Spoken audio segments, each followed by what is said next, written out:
Hi everyone, welcome back to the SQL Query Coach. In the last video, we created our first database and table called students. Today, we bring that table to life by adding real student data into it using the insert into statement. The insert into statement allows us to add new records or rows into the table. The base structure looks like this. You list the columns first, then the values you want to add. Let's use our student table as an example.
Here's how we can insert a student, a single student record into our table. Notice that we didn't include student ID because it is set to auto increment.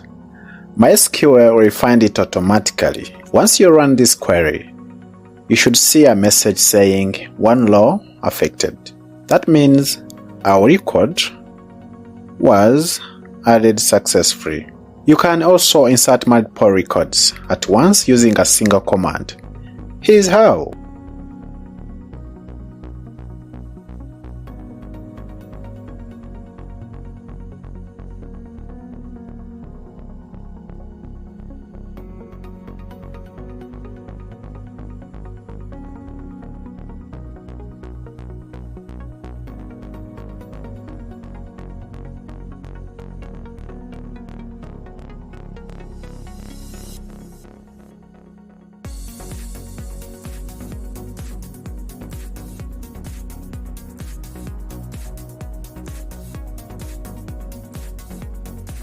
Each set of brackets represent one student record.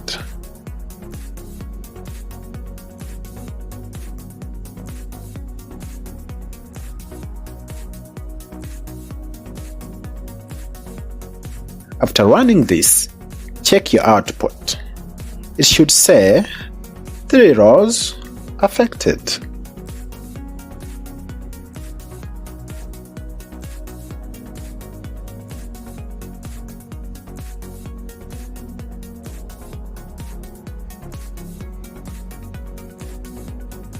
To confirm that your data was saved, use the select command. Select all from students.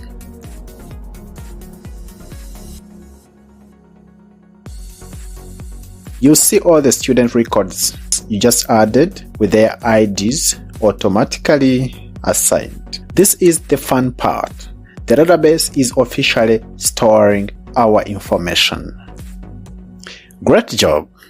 You've just learned how to insert data into SQL tables using the insert into statement. In the next video, we'll learn how to retrieve and filter this data using the select and where clauses. That's where you'll start making meaningful queries. If this video helped you, don't forget to like, subscribe, and share it with your friends who are learning SQL. I'm the SQL Query Coach, and I will see you in the next video.